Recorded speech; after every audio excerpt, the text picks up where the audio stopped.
ഒന്നാമത്തെ കാര്യം പ്രതിപക്ഷ നേതാവ് സംസാരിച്ച് പറഞ്ഞപ്പോൾ ഇവർ എല്ലാം തടയുന്നതിന് വേണ്ടി ഒരു പശ്ചാത്തലം ഒരുക്കാനാണ് ധവളപത്രം ഇറക്കിയത്.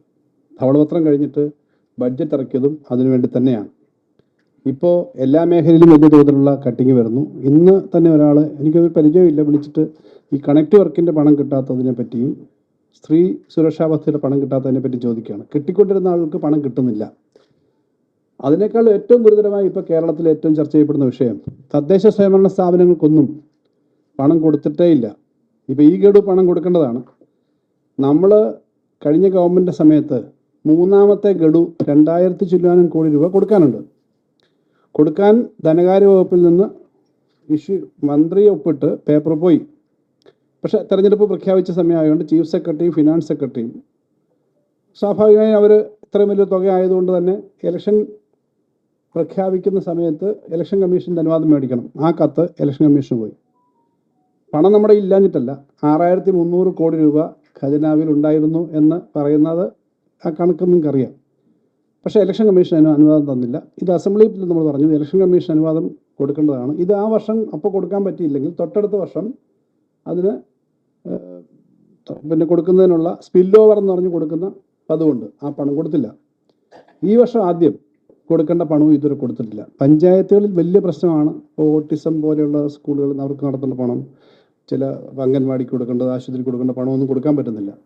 ഇത് മുഴുവനും സ്റ്റേറ്റ് ഗവൺമെൻറ്, നേരത്തെയുള്ള ഗവൺമെൻറ് കടമാക്കി പോയി എന്ന് സ്ഥാപിക്കാൻ വേണ്ടിയിട്ടാണ് ഈ കാര്യം പറയുന്നത്. വെച്ചിട്ട് പോകണമായിരുന്നു എന്ന് ചോദിക്കുന്നവരുണ്ട്. ധനകാര്യമന്ത്രി എന്ന നിലയിൽ എന്നോട് ചോദിച്ചു ഇത്രയും പണം എന്തിനാണ് വെച്ചിരിക്കുന്നത്. പക്ഷേ ഏപ്രിൽ 9 വരുന്ന, അല്ലെങ്കിൽ അടുത്ത ഏപ്രിൽ വരുന്ന ശമ്പളം അടക്കം കൃത്യമായി പോകാൻ എപ്പോഴും അല്പം പണം ഉണ്ടാവും. അതിനകത്ത് ഈ കൊടുക്കേണ്ട പണം കൊടുത്തിട്ടില്ല. പഞ്ചായത്തുകളിൽ പകുതി കൂടുതൽ സ്ഥാപനങ്ങളും, പകുതി സ്ഥാപനങ്ങളെങ്കിലും UDF ആണ്. അവിടെ മെമ്പർമാരുടെയൊക്കെ മറ്റ് വെൽഫെയർ ഫണ്ട് പല കാര്യങ്ങളും നമ്മൾ പറഞ്ഞിരുന്നു. അതൊന്നും കൊടുത്തില്ല എന്ന് മാത്രമല്ല, പഞ്ചായത്തുകൾ സ്റ്റാൻഡ് സ്റ്റില്ലായിരിക്കും. അപ്പോൾ അത് മനഃപൂർവ്വം ഓരോ മേഖലയിലും ചെയ്യുന്നതിൻ്റെ ഭാഗമായിട്ടാണ്. വളരെ ഗുരുതരമായ ഒരു അവസ്ഥയുണ്ട്, ഉണ്ടാക്കി തീർക്കാനുള്ള ശ്രമമാണ്. രണ്ടാമത്തെ കാര്യം, ധനകാര്യസ്ഥിതിയിൽ ഇപ്പോൾ ഈ ഗവൺമെൻറ് നമ്മുടെ കേരളത്തിൻ്റെ സാഹചര്യം ഇവിടെ സംസാരിച്ചുകൊണ്ട് പിണറായി സാഹിബ് പറഞ്ഞു 5 ലക്ഷം കോടിയിലേക്ക് എത്തി. 6 ലക്ഷം കോടിയാണ് കടമെന്നാണല്ലോ പ്രചരിപ്പിച്ചുകൊണ്ടിരുന്നത്. പ്ലസ് 1.25 ലക്ഷം കോടി രൂപ അല്ലാതെ കടമുണ്ടെന്ന് പറഞ്ഞു. ആ 1.25 ലക്ഷം കോടി രൂപ ഇപ്പോൾ കണക്ക് നോക്കിയപ്പോൾ 48,000 കോടിയേ ഉള്ളൂ. ഇവരെല്ലാ കണക്കൂടെ കൊണ്ടുവന്നിട്ടും അതില്ല. 6 ലക്ഷം കോടി എന്ന് പറഞ്ഞത് സാധാരണഗതി 6 ലക്ഷം കോടി ആയേനെ നേരത്തെയുള്ള ഗ്രോത്ത് അനുസരിച്ച്. പക്ഷേ കേന്ദ്ര ഗവൺമെൻറ് നിലപാട് കാരണം വെട്ടിക്കുറച്ച് ഇപ്പം മിനിഞ്ഞാന്ന് മറ്റോ വന്നിട്ടുള്ള പ്രാഥമികമായിട്ടുള്ള AGയുടെ ഓഡിറ്റിൽ കഴിഞ്ഞ വർഷത്തെ കണക്ക് 4,80,000 കോടിയേ ഉള്ളൂ. 5 വർഷമായപ്പോൾ 4,80,000 കോടിയാണ്. ഇവർ 5,07,000 കോടി എന്ന് പറഞ്ഞു. എന്തായാലും 6 ലക്ഷം കോടിയില്ല. ഏറ്റവും കുറഞ്ഞ വർധന ഇവിടെ സർ പറഞ്ഞു 60% ഏറ്റവും അവസാനം വർദ്ധിച്ചത്. കോവിഡ് സമയത്താണ് തൊട്ട് മുമ്പത്ത് അല്പം കുറച്ച് കൂടുതൽ വന്നത്. അപ്പം പോലും ഉമ്മൻചാണ്ടി ഗവൺമെൻറ് അത്രയില്ല.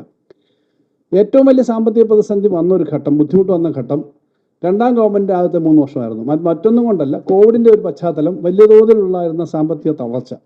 ഒന്നാം വർഷം 1,63,000 കോടിയെ നമുക്ക് ചിലവാക്കാൻ പറ്റുള്ളൂ. രണ്ടാം വർഷം 1,59,000 കോടി ചിലവാക്കാൻ പറ്റുള്ളൂ. മൂന്നാം വർഷം 1,60,000 കോടി ചിലവാക്കാൻ പറ്റുള്ളൂ. ഇത് ബഡ്ജറ്റ് ഡോക്യുമെൻ്റ് ഞാൻ പറയുന്നത്. ഈ 3 വർഷം സ്റ്റാഗ്നേഷൻ എന്ന് പറഞ്ഞാൽ സാധാരണ ഉണ്ടാവുന്നതല്ല. പക്ഷേ ആ സ്റ്റാഗ്നേഷൻ സമയത്തും ഏതെങ്കിലും പേയ്മെൻറ്റ് കാര്യമായി തടഞ്ഞില്ല എന്നുള്ളതുകൊണ്ടാണ് അറിയാത്തത്. ഒരിക്കലും 3 വർഷം ഗ്രോത്ത് ഓരോ വർഷവും കൂടേണ്ടതിന് പകരം 3 വർഷം ഗ്രോത്ത് കൂടിയില്ല. എന്ന് വെച്ചിട്ട് ഓരോ വർഷവും കേന്ദ്ര ഗവൺമെൻറ് പണം 33,000 കോടിയിൽ നിന്ന് ഗ്രാൻഡ് നിർത്തി. അതുപോലെ തന്നെ GST കോമ്പൻസേഷൻ 12,000 കോടി വെച്ച് തൊട്ട് മുമ്പ് വരെ കിട്ടിക്കൊണ്ടിരുന്നത് 2022 തൊട്ട് കിട്ടിയില്ല.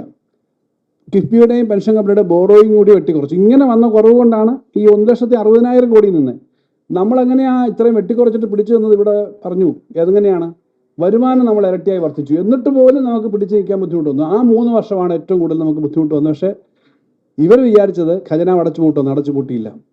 4-ാം വർഷം നമ്മൾ 1,73,000 കോടിയിലേക്ക് എത്തി.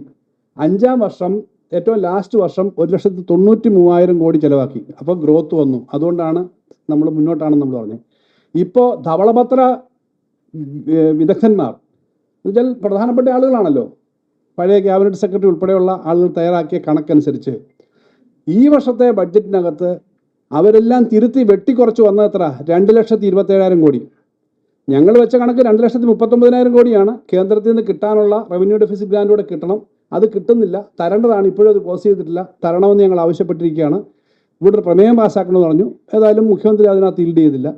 അദ്ദേഹത്തിൻ്റെ കൂടെയുള്ള മറ്റൊരു മുഖ്യമന്ത്രിയായ ഹിമാചൽ പ്രദേശ് മുഖ്യമന്ത്രി ഇതിൻ്റെ പേരിൽ അവിടെ പ്രമേയവും പാസ്സാക്കി ഡൽഹിയിൽ പോയിട്ട് മന്ത്രിമാരെ കണ്ടു. ശമ്പളം ഈ പണം കിട്ടാത്തതുകൊണ്ട് 30% കുറച്ചു ഹിമാചൽ പ്രദേശിൽ.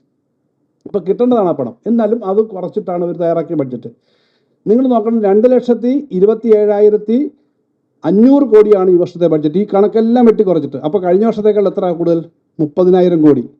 ശ്രീ വി ഡി സതീശൻ പറയുന്ന കണക്കനുസരിച്ച് കഴിഞ്ഞ വർഷത്തേക്കാളും എത്ര വെട്ടിക്കുറച്ചാലും 30,000 കോടി രൂപ അധികമുണ്ട് ഈ വർഷം. എന്ന് പറഞ്ഞാൽ 15% കഴിഞ്ഞ വർഷത്തെ ബഡ്ജറ്റിനേക്കാളും അധികം ചെലവാക്കാനുണ്ട്. ഇന്ത്യയുടെ ഗ്രോത്ത് റേറ്റ് 6%. 7% താഴെ. 6% ഗ്രോത്ത് റേറ്റ് ഉള്ള ഒരു രാജ്യത്ത് നമ്മുടെ ബഡ്ജറ്റ്, നമ്മുടെ ആക്ച്വൽ റിസീറ്റ്സ്, ആക്ച്വൽ എക്സ്പെൻഡിച്ചർ 15% വർദ്ധിക്കുന്ന തരത്തിലേക്കാണ് ഈ ഗവൺമെൻറ് കൊണ്ടെത്തിച്ചിരിക്കുന്നത്. എന്ന് പറഞ്ഞാൽ ഞങ്ങൾ വലിയ ശ്രമം നടത്തി. ഇവിടെ മുഖ്യമന്ത്രിയുടെ നേതൃത്വത്തിൽ ഞങ്ങൾ എല്ലാ വകുപ്പും ചേർന്ന് നടത്തിയ ഒരു വലിയ ശ്രമമുണ്ട്.